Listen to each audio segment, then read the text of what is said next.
अज्ञानतिमिरान्धस्य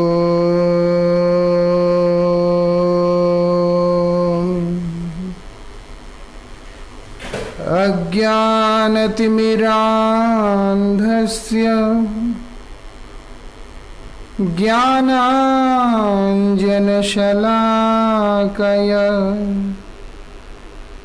चक्षुरुन्मीलितं येन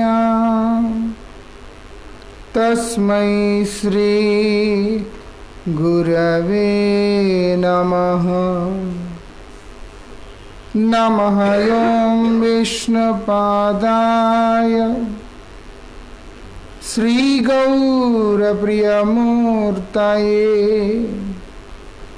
श्रीमते भक्तिवल्लभा तीर्थगोस्वामिने नमः। कृपया क्षमताम् अपराधिजनम् कलुषायुतसक्तसुदीननरम् सुपथे परिचालय सर्वदिनं प्रणमामि च माधवदेवपदम्।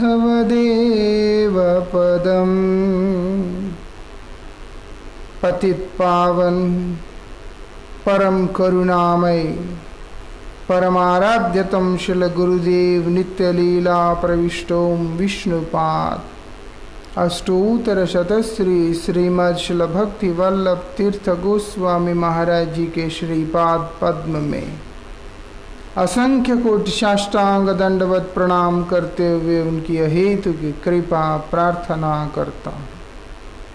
परमाराध्य शिक्षा गुरु नित्य लीला प्रविष्टोम विष्णुपाद शिल भक्ति विज्ञान भारती गोस्वामी महाराज जी एवं शिल भक्त निकेतन तुर्याश्रमी गोस्वामी महाराज जी के श्रीपाद पद्म में असंख्य कोटि साष्टांग दंडवत प्रणाम करते हुए उनकी अहेतु की कृपा प्रार्थना करता। परमाराध्य श्री गुरुदेव महाराज जी के असीम कृपा से हम लोगों को रूप गोस्वामी के इस दिव्योपदेश को स्मरण करने का अवसर प्राप्त हो रहा है। हम लोग श्रवण कर रहे थे, रूप गोस्वामी जी महाराज बतला रहे हैं कि नाम बड़े प्रभावशाली है। नाम बहुत प्रभावशाली है, जीव का कल्याण करने का साधन है नाम, भगवान का नाम। लेकिन जो संसार के रोग से ग्रस्त व्यक्ति होता है, भवरोग से ग्रस्त जो साधक होता है, उसको नाम में रुचि होता नहीं है, उसको नाम में रुचि होता नहीं है, क्योंकि वो संसार के रोग से ग्रस्त हो गया, बीमार है। यही उसकी समस्या है।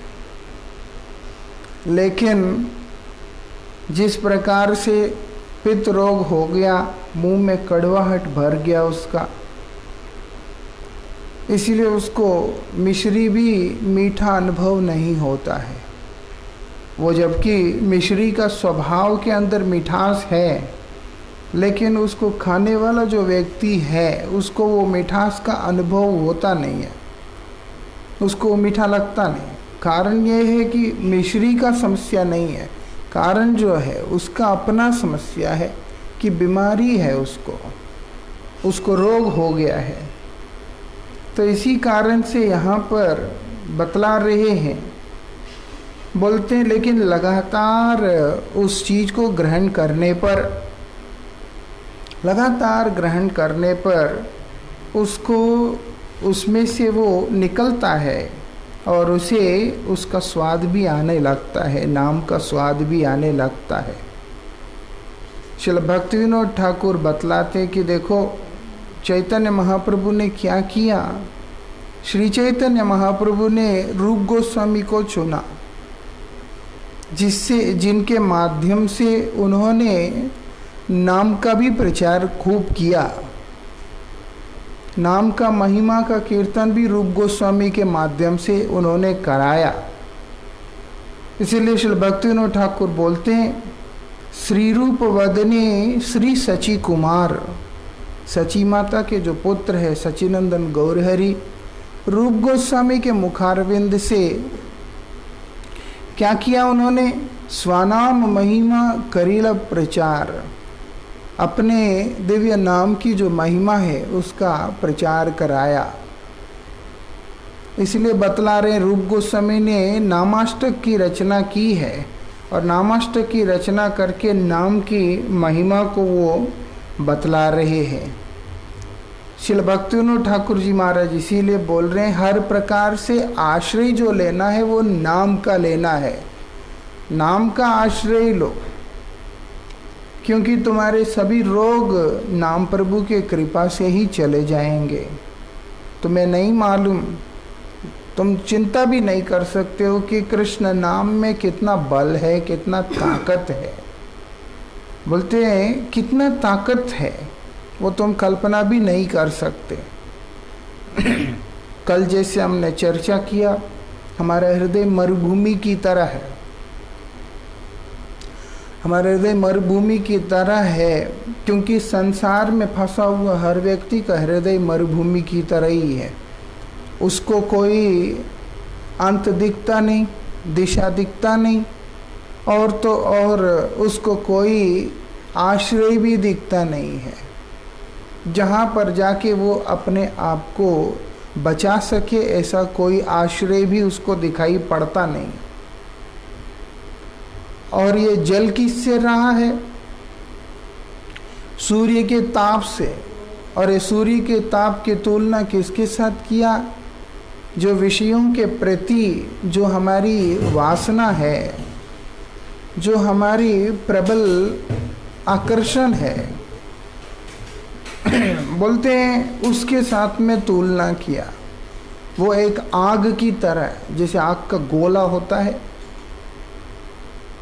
तो मरुभूमि के अंदर तो वैसे ही आपको किसी भी प्रकार से वहाँ पर शांति मिलता नहीं है। मरुभूमि में या बंजर भूमि में किसी भी प्रकार से व्यक्ति को शांति मिलता नहीं। ऊपर से उसके ऊपर सूर्य का ताप हो और वो ताप भी तीव्र हो, तो बोलते हैं वहाँ पर फिर जीवन यापन करना कल्पना से ही बाहर हो जाता है। यहाँ जो गर्मी हम देख रहे हैं इससे कई गुना अधिक गर्मी वहाँ रहता है।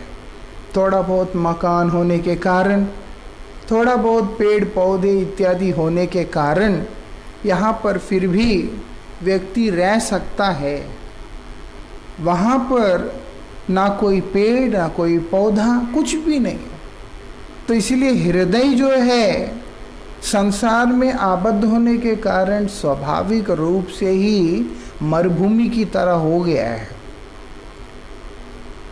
वहाँ कोई रस का कोई स्थान ही नहीं है, आनंद का कोई संवाद वहाँ है ही नहीं।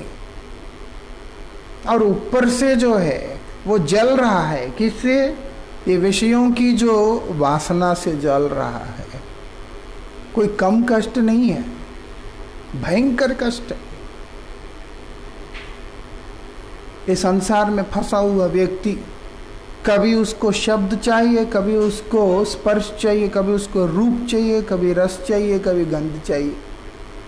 और इनके लिए जो तड़पन है, इनकी चाहतों के लिए जो तड़पन है, उसके अंदर जीव निरंतर दग्ध होता जा रहा है, जल रहा है, निरंतर जल। ऐसी परिस्थिति है। और लेकिन यहाँ पर बोल रहे हैं कृष्ण नाम का प्रभाव बड़ा अद्भुत प्रभाव है। वो क्या करेगा? तुम्हें कुछ करने की जरूरत नहीं होगा, उसके पास जाओ, वो अपने आप ही तुम्हारे कान के माध्यम से हृदय में चला जाएगा। कोई भी शब्द है वो तो जाता ही है, लेकिन भगवान का नाम परम कृपालु है। जीव अगर उनके चरणों में जाने का प्रयास करता है तो भगवान स्वयं चल करके उसके हृदय में आते हैं। सांसारिक शब्द जो होता है उसको हमें अंदर डालना पड़ता है। ये जगत के जो शब्द होते हैं उसको हमें हृदय में धारण करना पड़ता है, डालना पड़ता है। लेकिन भगवान का नाम जो है जरूरत नहीं है डालने की, वो अपने आप ही हृदय में प्रवेश करेगा। सिर्फ उनके तरफ मुंह करना पड़ता है, उन्मुख होना पड़ता है।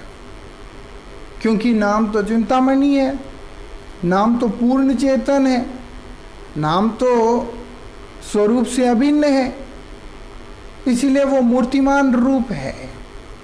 जब एक साधक नाम प्रभु की तरफ उन्मुख होगा तो नाम प्रभु कृपा करके उसके हृदय में प्रवेश करते, उसके हृदय में प्रवेश करते हैं। ये विशेषता है। वो नहीं इंतजार करते कि ये मुझे स्वागत कर रहा है कि नहीं कर रहा, क्योंकि उनको मालूम है कि ये तो रसहीन हो गया, मरुभूमि की तरह हो गया, ये कहाँ से मुझे आमंत्रण करेगा, इसमें तो वो योग्यता है ही नहीं। लेकिन चाहता है बेचारा कि मैं इसके यहाँ पर जाऊं, इसके अंदर इच्छा है, अभिलाषा है कि मैं इसके यहाँ पर जाऊं, लेकिन इसमें बुलाने का सामर्थ्य नहीं है, इसीलिए वो स्वयं चल के जाते हैं वहां पे। जो बुला सकता है, समर्थ होता है, वहां तो जाते ही है। जिसके अंदर बुलाने का सामर्थ्य नहीं, लेकिन वो देखते कि इसके अंदर इच्छा है, सामर्थ्य नहीं है, इच्छा है, बोलते उसके हृदय में वो स्वयं ही चल के चले जाते हैं। ये उनकी विशेषता। इच्छा हमारे अंदर लाना पड़ता है, बस।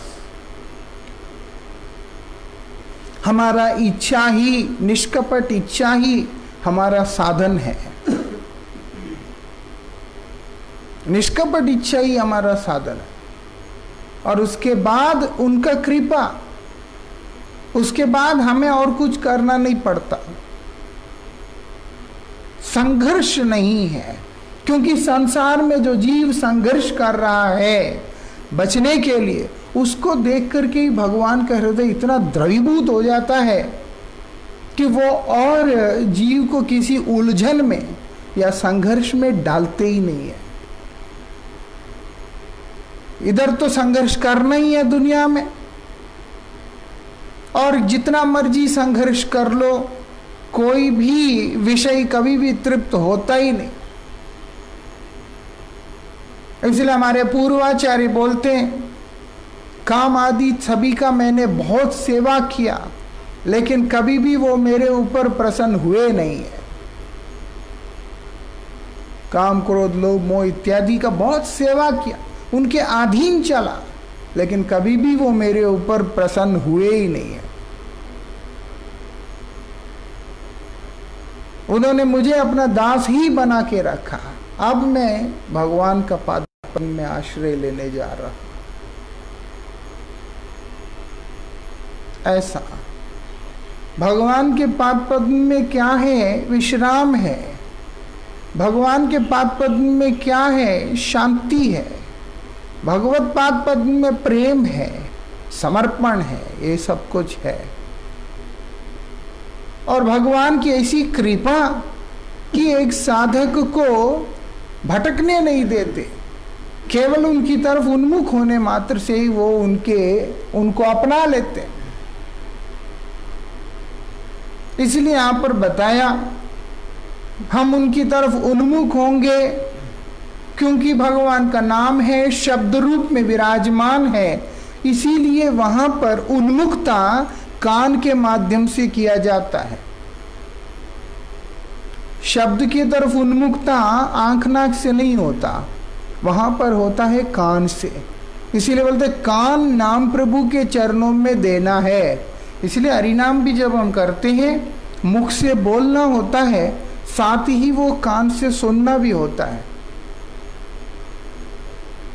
तभी वो जाप है।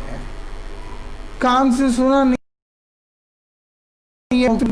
वो पूरी तरह से वो जाप में नहीं आता।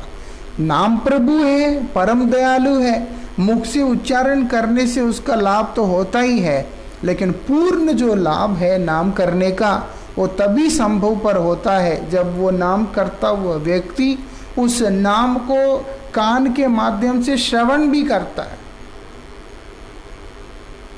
श्रवण करने का प्रयास करता है। इसलिए नाम जब कान में जाएगा वो अपने आप ही कान के माध्यम से हृदय में भी जाएगा। जो वस्तु कान में गया वो हृदय में जरूर जाएगा। और नाम प्रभु तो विशेष रूप से यही उनका विशेषता है। और इतना मधुर नाम है जो एक बार प्रवेश किया और उसके बाद क्या करता है,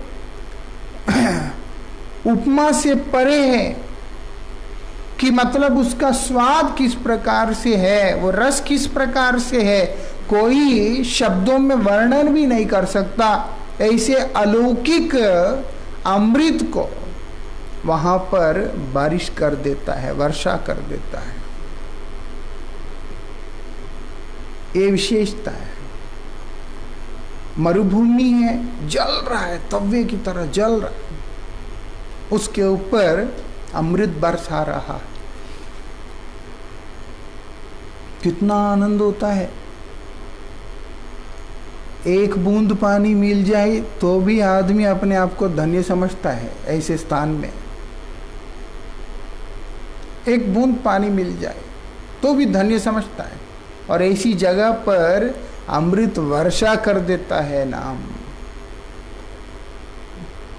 इसीलिए श्रीमती राधिका जी बोल रही है, जो कृष्ण नाम जीवा के अग्रभाग के ऊपर नृत्य कर रहा है, और उसके बाद वही कृष्ण नाम जब मेरे कर्णकुहरों में प्रवेश कर रहा है, मुख में नाच रहा है, मतलब मुख से जब मैं कीर्तन कर रही हूँ, जाप कर रही हूँ कृष्ण नाम का, और वही जब मेरे कान में प्रवेश करता है, पहले तो जीवा के अग्रभाग के ऊपर नृत्य करते हुए जीवा को तृप्त कर दिया, उसके बाद वही कृष्ण नाम कान में प्रवेश करता है तो कर्णेंद्री को तृप्त कर दिया, और वही कृष्ण नाम जब हृदय में प्रवेश करता है, बोलते हैं तमाम इंद्रियों को तृप्त करके मुझे स्तब्ध कर देता है, फ्रीज कर दिया है एकदम। तमाम इंद्रिय, उसकी जो अस्थिरता है, उसकी जो चंचलता है, उसका जो तड़पन है, वो सबको नाम प्रभु ने शांत कर दिया है। बस ये विशेषता है वहां पर। वो हृदय के क्या करते हैं, वो बोलते जीवा के अग्रभाग के ऊपर चलता है, और कब चलता है, जब हृदय से निकल के आता है। पहले वो साधुगुरु वैष्णवों के संग में, उनके कृपा से नाम कान के माध्यम से हृदय में प्रवेश करता है। नाम क्या करता है, हृदय में प्रवेश करता है। इसीलिए इसके पूर्व में बताया कि वैष्णवों के अनुगत्य में रहना, साधु गुरुओं के, गुरुजनों के अनुगत्य में रहना, उनके अनुगत्य में रहोगे, उनके वाणी को सुनोगे, उनके कृपा से तुम्हारे जीवन में निश्चित रूप से नाम प्रभु का आगमन होगा। इसलिए साधु मुख से जब हम भगवान का नाम सुनते हैं, विशेष करके उत्तम श्रेणी का जो वैष्णव होता है, हमने सुना कनिष्ठे आदर, मध्य में प्रणति, उत्तम शुश्रूषा। ये जो उत्तम श्रेणी का वैष्णव, जिनका दर्शन से, जिनका संग से कृष्ण नाम स्वतः व्यक्ति के अंदर से निकल के आना शुरू हो जाता है। कई बार कई आचार्यों को देखकर, कई वैष्णवों को देख के भगवान का नाम नहीं आता है। इसका मतलब हम ये अपराध नहीं लेनी चाहिए कि शायद वो लोग श्रेष्ठ स्थिति में नहीं है।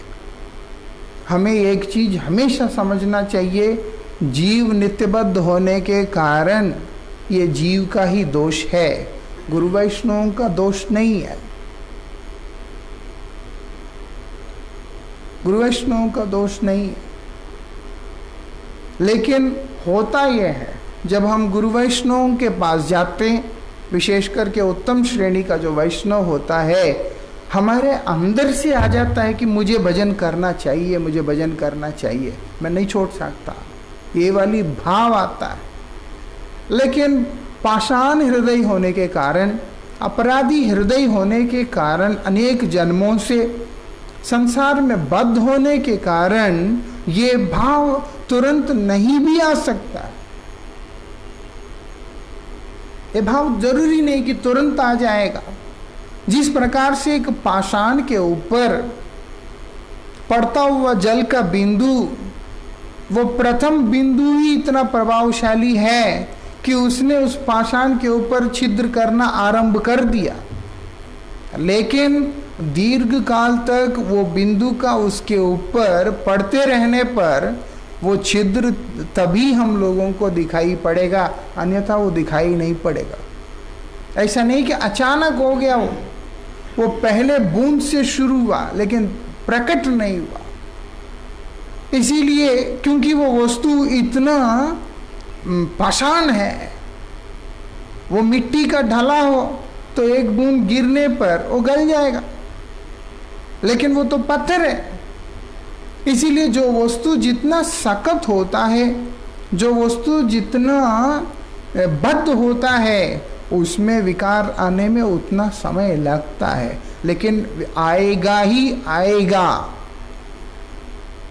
क्योंकि नाम प्रभु इन सब चीजों से ज्यादा प्रभावशाली है, और स्वयं मूर्तिमान रूप से विराजमान नाम प्रभु का जो भक्त, जो कि नाममय होके बैठे हैं, वो भी बहुत प्रभावशाली है। इसीलिए बोल दिया, भक्त संग में रहकर, उनके शरणागत होकर, उसके बाद उनसे अपने आत्मकल्याण के बारे में जानकारी लेते हुए क्या करना है, और बोलते हैं उनकी सेवा करना है। उससे क्या होगा, बोलते हमारा परम मंगल होगा। वो परम मंगल यही है कि वो भगवान का नाम हमारे कान में प्रवेश करेगा, जो नाम जिसके अंदर वीर्य है, मतलब नाम प्रभु का जो बीज है वो जीव के हृदय में प्रवेश करेगा, और वहां से जब अंकुरित होने लगता है, वहां से जब अंकुरित होने लगता है, वो निकल के हृदय में आता है। फिर वो निकल के हृदय में आता है, हृदय से फिर निकलकर जीवा के ऊपर आता है। इसीलिए शुद्ध भक्त के चरणों में आश्रित जो भक्त होता है वो भी शुद्ध भक्ति होता है, और उसके मुख से जो नाम निकलता है वो भी वीर्यवती नाम हो जाता है।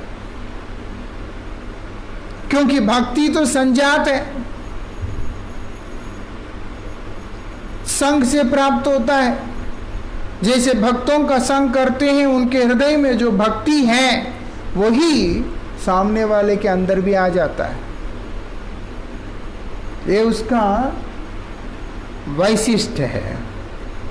इसीलिए बोल रहे शब्द रूप से सब समय नृत्य करने लगता है। कहने का तात्पर्य है वो व्यक्ति कभी भी भगवान का नाम छोड़ नहीं पाता, वो व्यक्ति के जीवा से भगवान का नाम बंद नहीं हो सकता। बहुत कर लिया, शांत हो जाओ, वो वाला काम नहीं होता। परमाराध्य श्री गुरु महाराज जी 2013 में जब अंतर्मुख हो गए, समाधिस्थ हो गए,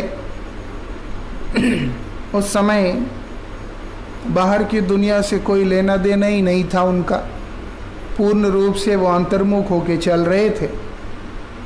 उस समय 3 महीना श्री गुरु महाराज जी के पास उनकी सेवा में रहने का अवसर प्राप्त हुआ था। उस समय देखा गुरु महाराज जी का हाथ का मुद्रा इस प्रकार से था। कई बार देखा ऐसा, फोटोज भी है, वो लोगों ने खींचा। गुरुजी का हाथ ऐसा है।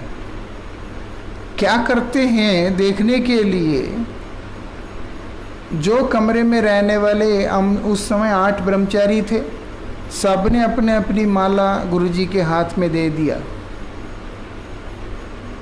मैंने भी दिया था। फिर गुरु महाराज जी सभी की माला को ऐसे ऐसे ऐसे करके जाप कर रहे हैं। बाहर से कोई क्रिया नहीं है,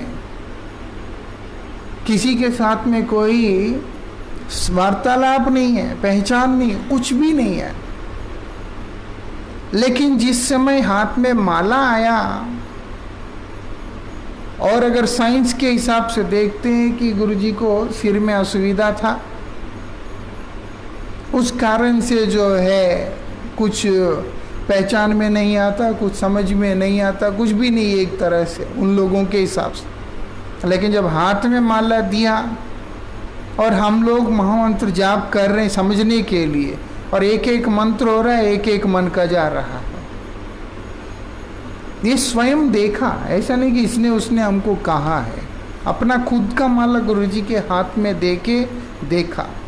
फिर गुरुजी थक जाएंगे ऐसा सोच के, वो कहाँ थकना था, उन्होंने तो कृपा ही करना था। हम लोगों ने बंद कर दिया। सारे गुरु भाई उस समय हम लोग जितने भी थे सबने किया था, सबका माला गुरुजी ने ऐसे ऐसे ऐसे ऐसे किया। कहने का तात्पर्य यह है, वो बंद नहीं हो सकता, नाम बंद नहीं हो सकता जो हृदय से निकल के आता है। हृदय से निकला हुआ नाम जिसके जीवा के अग्रभाग के ऊपर नृत्य कर रहा है, वो कभी भी बंद हो ही नहीं सकता। समस्या ये है कि अभी बीमार होने के कारण नाम प्रभु को अपने जीवन में आमंत्रित करने का अवस्था भी हम लोगों में नहीं है। इसलिए बोला दवाई समझ के करो, भले साधु संग जरूर करना है। तमाम रोगों का जो एक औषधि है वो है भक्त संग। भक्त संग से ही भवरोग जाएगा, भक्त कृपा से ही भवरोग जाएगा, भक्त कृपा से ही नाम में रुचि होगा। क्योंकि नाम का जो वास्तविक बल भक्त के हृदय में ही है, बाहर नहीं है। किताबों में इधर उधर दीवारों में भगवान का नाम लिखा हुआ भले ही दिख जाएगा, लेकिन उसमें प्राण जो है वो है ही नहीं है। प्राण जो है वहीं पे होते हैं जहां पर शुद्ध भक्त अपने मुखारविंद से उस दिव्य नाम का निरंतर उच्चारण करते रहते हैं। इसीलिए जो वीर्यवती नाम का जाप जो व्यक्ति करता है, श्रवण जो व्यक्ति करता है, उसका संसार ध्वंस होता है। ऐसे ही भगवान का नाम इधर उधर पढ़ के जो व्यक्ति करने लगता है, उसका क्या होता है, उसको संसारिक जो इच्छाएं हैं वो पूरी होते रहते हैं। उसको सांसारिक इच्छाएं जो है वो, नामापराध करने वाला व्यक्ति भी, जो नामापराध करता है वो व्यक्ति भी ये संसार की तमाम भोगों को प्राप्त कर लेता है। और जो व्यक्ति के अंदर नामाभास होता है उसको मोक्ष भी प्राप्त होता है। जो शुद्ध नाम करता है उसी को भगवत भक्ति, भगवत धाम, भगवत कृपा प्राप्त होता है। इसलिए नाम हर अवस्था के अंदर जीव के ऊपर कृपा करता है, लेकिन वास्तविक मंगल जीव का किसमें है वो ही जीव को पता नहीं होता है। शास्त्र बताते हैं जीव का वास्तविक मंगल हरिपाद पद्म में आश्रय लेने से होता है। भगवत पाद पद्म में जाकर उनकी नित्य सेवा में नियोजित होने से ही जीव का मंगल होता है, अन्यथा जीव का मंगल नहीं हो सकता है। और वो जीव को ये मंगल विधान कौन करेगा? भगवान का नाम ही करेगा स्वयं। और वो नाम जो कि वीर्यवती नाम हो, वो कहाँ से प्राप्त होता है? शुद्ध भक्तों के संग से प्राप्त होता है। इसीलिए पूर्व में भक्त की महिमा को बतलाया। ये नाम जो है उसके धनी कौन है? वो भक्त है, वो नाम के रस से धनी है, नाम के प्रेम से धनी है। इसलिए उन्हीं के संगति में जाने पर एक व्यक्ति को क्या लाभ होता है? भक्ति लाभ होता है, प्रेम लाभ होता है। उनके संगति में रहने वाला जो व्यक्ति उसी के जीवा के ऊपर कृष्ण नाम नृत्य करने लगता है शब्द रूप से, मतलब वो निरंतर कृष्ण नाम के रस को पान कर रहा होता है। ऐसी अवस्था में संसार का कोई भी संताप के द्वारा वो विचलित नहीं होता है। कोई भी कष्ट आता हो उससे वो विचलित नहीं होता। व्यक्ति विचलित कब होता है? जिस समय वो नाम के प्रति पूर्ण समर्पित नहीं, साधु के प्रति पूर्ण समर्पित नहीं, तभी विचलित होता है। और कई बार ऐसा लगता है कि संसार के अंदर सुख है, साधु के पाद पद्म में जिसको सुख नहीं मिलता, हरिपाद पद्म में जिसको सुख नहीं मिलता, हरिनाम के पाद पद्म में जिसको सुख नहीं मिलता, उसको इस संसार में कहीं पे भी सुख मिल जाएगा, ऐसी आशा करने से बड़ा अज्ञानता और दूसरी कोई चीज नहीं हो सकता है। ये विशेषता है समझने वाला। उसको किसी और जगह आनंद मिल ही नहीं सकता। जो सबसे श्रेष्ठतम स्थान, जो स्थान के अंदर करोड़ों चंद्रमा के समान सुशीतलता है, वहां पर अगर किसी को शांति नहीं मिलता है, और कहाँ मिलेगा? असंभव कि उसको और कहीं पे शांति मिल जाएगा उसके जीवन में। इसीलिए बताया कि क्या बोल रहे हैं यहां पर, जिस समय शब्द के रूप में मेरे जीवा के ऊपर ये भगवान का नाम नृत्य करने लगता है तो क्या होता है? गला अवरुद्ध कर देता है। मतलब उसके अंदर सारे विकार उत्पन्न हो जाते हैं, उसके अंदर जितने भी विकार होते हैं वो सब उत्पन्न हो जाते हैं। गला अवरुद्ध हो जाता है, शरीर कांपने लगता है, और उसके बाद मन स्थिर नहीं हो पाता। वो बोलते हैं चरण जो है वो स्थिर नहीं होते, मतलब टांगे कांप रहे होते हैं। मतलब क्या? व्याकुलता। किस चीज की व्याकुलता? उनसे मिलन की व्याकुलता। अब आप देखो, दीर्घ काल से जो व्यक्ति तड़प रहा है, दीर्घ काल से जो व्यक्ति तड़प रहा है, वो तड़पन में तो जो कष्ट है सो है ही है। अब जब उसको पता चल गया वहां जाने पर, उस स्थान को प्राप्त करने पर मैं सब समय के लिए सुखी रह सकता हूं, मेरे तड़पन हमेशा के लिए समाप्त हो जाएगा, तो उसका उस स्थान के पास पहुंचने के लिए, उसको प्राप्त करने की जो व्याकुलता है वो उसको इतना अस्थिर करेगा कि पूर्व में जो पीड़ा उसको हुआ उससे कई गुना अधिक व्याकुलता उसको वहां पर दिखाई देगा। लेकिन ये व्याकुलता आनंद की तरफ है, ये व्याकुलता शांति की तरफ है। ये व्याकुलता इसीलिए उसको ये अनुभव कराता है कि अब तुम्हारा परमानंद में रहने का समय दूर नहीं है, अब तुम्हारे जीवन में सुख दूर नहीं है, अब तुम्हारे जन्म जन्मों के जो क्लेश हैं वो खत्म होने जा रहे हैं।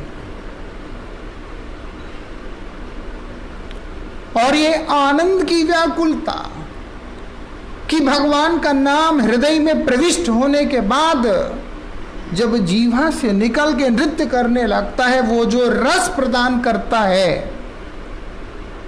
क्योंकि एक जीवा को निग्रह करने पर सब कुछ वश में हो जाता है। इसीलिए जीवा को ही मुख्य रूप से भगवान की सेवा में नियोजित करने की आवश्यकता है। वाक्य वेग भी चला जाता है, उधर वेग उपस्थ वेग सब खत्म हो जाते हैं, और जितने भी अन्य अन्य विकार जो उत्पन्न होते हैं वो भी समाप्त हो जाते हैं। एक जीवा के ऊपर निग्रह करने पर, इसलिए बोलते जीवा को ही भगवान के नाम में सर्वप्रथम नियुक्त करने के लिए बताया।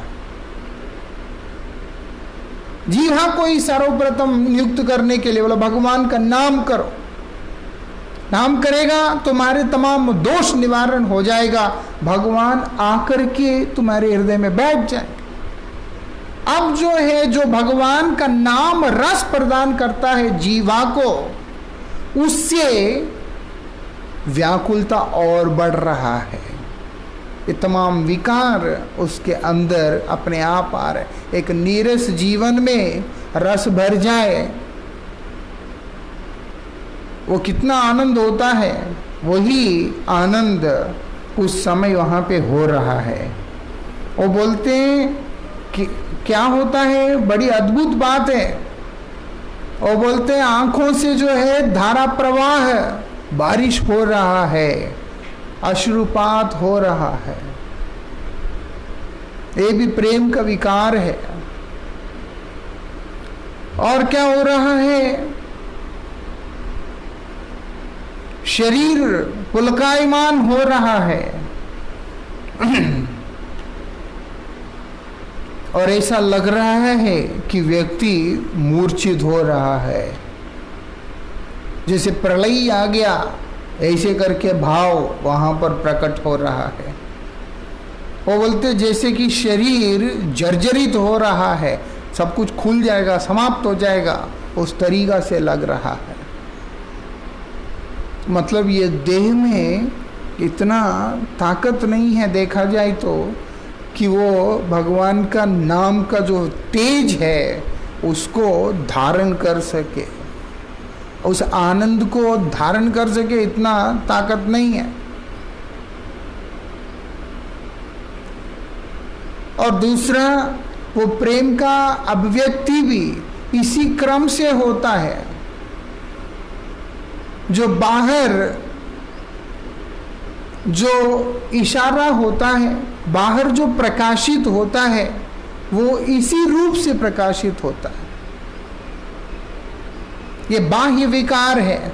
एक तो अंतर विकार होता है, जैसे आत्मा का जो अवस्था है वो होता ही है जो होता है, लेकिन वो ये शरीर के साथ जुड़ा हुआ होने के कारण शरीर के अंदर भी वो विकार दिखाई पड़ता है। वास्तविकता में ये सारा कुछ भाव जो हो रहा है वो चित्त में हो रहा है, ये सब चित्त में हो रहा है, लेकिन ये बाहर दिखाई पड़ रहा है। उसके साथ जुड़ा होने के कारण स्पर्श से, संग से वो सब कुछ दिखाई दे रहा। इसलिए श्री चैतन्य महाप्रभु भी जिस समय भगवान का नाम को उच्च स्वर में कीर्तन करते हैं, उच्चारण करते हैं, उस समय उनका शरीर का आकार भी बड़ा ही विचित्र रूप धारण कर लिया करता था। कभी कुछ हो जाता है, कभी कुछ हो जाता है। उसका कारण क्या है? क्योंकि ये प्रेम का स्वभाव ही ऐसा होता है,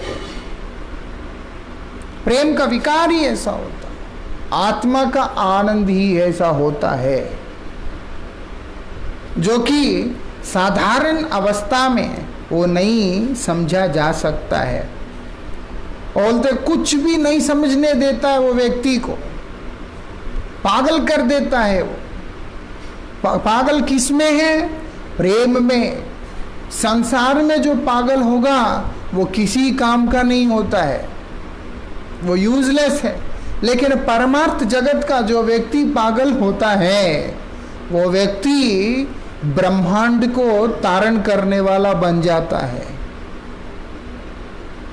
जो कृष्ण नाम के धन से धनी होकर के जो व्यक्ति पागल हो गया, वो व्यक्ति ब्रह्मांड को त्राण करने में सक्षम हो जाता है। इसलिए बोला ब्रह्मांड तारित शक्ति धरे जने जन, एक एक जन एक एक ब्रह्मांड को त्राण करने में सक्षम है। उसका उद्धार कर देंगे अगर वो चाहे तो। ये विशेषता है। क्यों? क्योंकि भगवान के नाम ने उनको ऐसा कर रखा है। भगवान के नाम ने उनको ऐसा कर रखा। उनके अंदर किसी भी प्रकार का जागतिक वांछाएं या जागतिक आकर्षण नाम का चीज रहते ही नहीं है। इस संसार का कोई भी दोष गुण विचार करने का उनके अंदर आवश्यकता या अवस्था रहता ही नहीं है। ये विशेषता है। क्या सही है क्या गलत है ये सब चिंतन करने का या उसके अनुरूप चलने का उनमें किसी ना किसी प्रकार का सोच या विचार रहता ही नहीं है। वो इन सब से ऊपर उठकर केवल भगवान की सेवा के लिए अनुकूल, हरिपाद पद्म की सेवा में अनुकूल क्या है, केवल उसी चीज का चिंता रहता है। उसके बाद उनका सिर्फ एक उद्देश्य रहता है, कृष्णेंद्रिय प्रीतिवांछा, कि मैं कुछ करूं तो कृष्ण के प्रीति विधान कार्य को ही करूं, क्योंकि कृष्ण नाम का रस ने उनको ऐसे मद से उन्मत्त कर दिया। हरि रस मदिरा, ये भी एक तरह की मदिरा है कृष्ण रस का। वो चढ़ गया तो व्यक्ति उससे नीचे उतर ही नहीं सकता। ऐसा जैसे शराब पीने वाला व्यक्ति उससे बाहर निकल ही नहीं सकता, उसका प्राण चला जाए तब भी नहीं छोड़ सकता। हो तो पता नहीं ऐसी क्या दयनीय अवस्था उसके अंदर आ जाता है। वो ऐसे इसीलिए समझ में आता है, मालूम पड़ता है कि अब जो है कैसे भी हैं, किसी भी अवस्था में हैं, अब तो ये तो है कि नहीं भगवान का नाम नहीं छोड़ सकते। तो समझ में आता है कि उसको भी ऐसे ही होता होगा कुछ।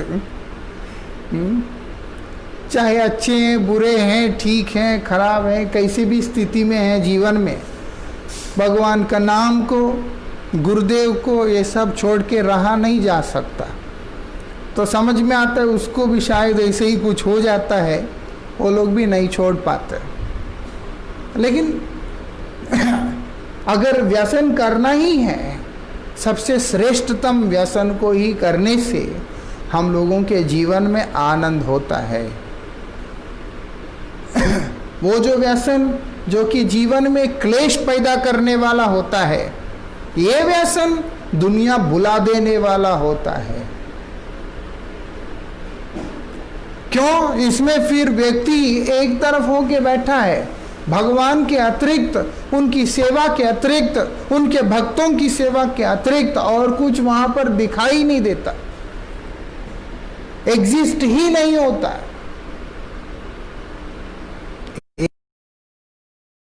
और इसीलिए कुछ उसको समझने देता नहीं, उसको कुछ नहीं समझ में आता बाहर का।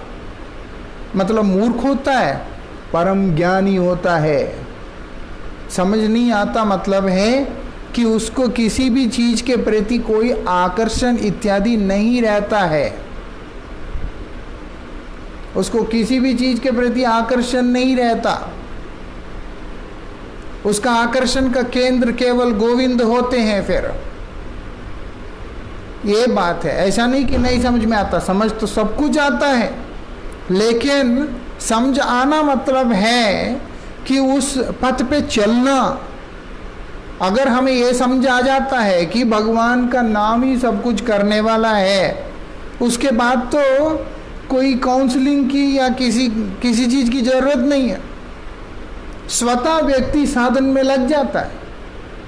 ध्रुव महाराज को समझ में आया, नारद गोस्वामी ने कहा, उनकी माता ने कहा कि बेटा भगवान का पादपद्म में आश्रय ग्रहण करने से ही तुम्हारा मंगल होगा। वो सीधा जाकर के ध्रुव होकर बैठ के साधन करना शुरू कर दिया। उस जंगल में अकेले, देखा जाए तो साधु संग भी नहीं है।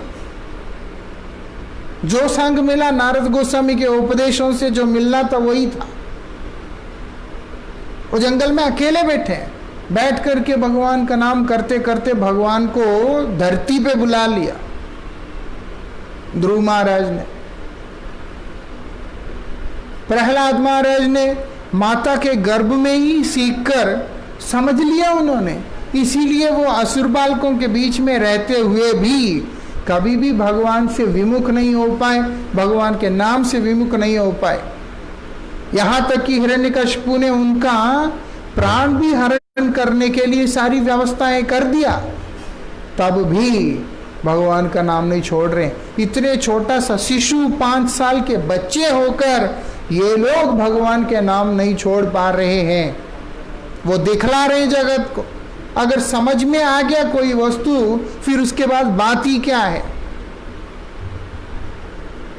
यहां कहने का मतलब सब दिखता है, सब पता चलता है, लेकिन समझ केवल भक्ति आता है, समझ केवल भगवान आते हैं, और कोई चीज समझ में आता ही नहीं है एक भक्त को। और भगवान के नाम के अतिरिक्त कोई और वस्तु उसको समझ नहीं आता, इसीलिए नाम करते करते उसके रस में ऐसा डूब जाता है, उस प्रेम में ऐसा डूब जाता है कि उसको और कुछ मालूम नहीं पड़ता। और क्या बोलते हैं, मेरे जितने भी वृत्तियां हैं उन सबको हरण कर लिया। भगवान का नाम क्या करता है, हमारे जितने भी पूर्व वृत्तियां हैं वो सबको हरण कर लेता है। इसीलिए भगवान का नाम करने वाला व्यक्ति के अंदर कोई भी कल्मश नहीं रहता। ये विशेषता है नाम का। बोलते हैं जिनका आश्रय हमने लिया, भगवान का नाम का आश्रय, उनका ऐसा व्यवहार है जिसका वर्णन करना भी संभव पर नहीं है। जिनका आश्रय हमने ग्रहण किया उनका ऐसा व्यवहार है जिनको वर्णन नहीं किया जा सकता। कोई शब्दों में सोचे कि मैं इसका वर्णन करूं, तो बोलते संभव नहीं है। इसके बारे में कोई कुछ बोल ही नहीं सकता।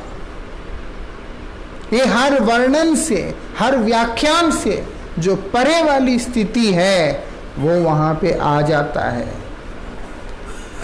यही विशेषता है। लेकिन कृष्ण नाम क्या है, अपनी इच्छा से चलने वाला है।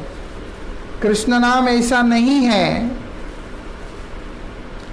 कृष्ण नाम अपनी स्व इच्छा से चलता है, नाम प्रभु कृपा करके। तो इसीलिए यहां पर बतला रहे हैं हम लोगों को। क्या बोल रहे हैं, वो अपनी इच्छा से चलकर जीव का हृदय में प्रवेश करके जीव का हृदय के जितने भी विकार होते हैं वो सबको ध्वंस कर देता है, करके उसको केवल कृष्णमय कर देगा, उसको कृष्णमय कर देगा। उसके लिए आवश्यक कार्य क्या है, उत्साह के साथ में साधु संग में रहकर नाम प्रभु का आश्रय निरंतर ग्रहण करना चाहिए। नाम प्रभु का आश्रय को निरंतर ग्रहण करते रहना चाहिए, क्योंकि आज के समय में तुम्हें उसका रस प्राप्त नहीं हो रहा है, क्योंकि तुम बदजीव है। कोई बात नहीं, लेकिन तुम उत्साह को रखो और धैर्य को रखकर, धैर्य और उत्साह निश्चय को रखकर जब तुम उत्तम श्रेणी के वैष्णवों का पाद पद्म में आश्रय ग्रहण करके नामोच्चारण करते रहोगे निरंतर, दीर्घ काल नहीं लगेगा। नाम प्रभु का कृपा से तुम्हारे अंदर नाम के प्रति प्रेम सहज भाव से ही उत्पन्न होना शुरू हो जाएगा। इसके आगे की चर्चा हम लोग कल करेंगे। वांछा कल्पतरुभ्यश्च कृपा सिंधुभ्यैव च पतितानां पावनेभ्यो वैष्णवेभ्यो नमो नमः।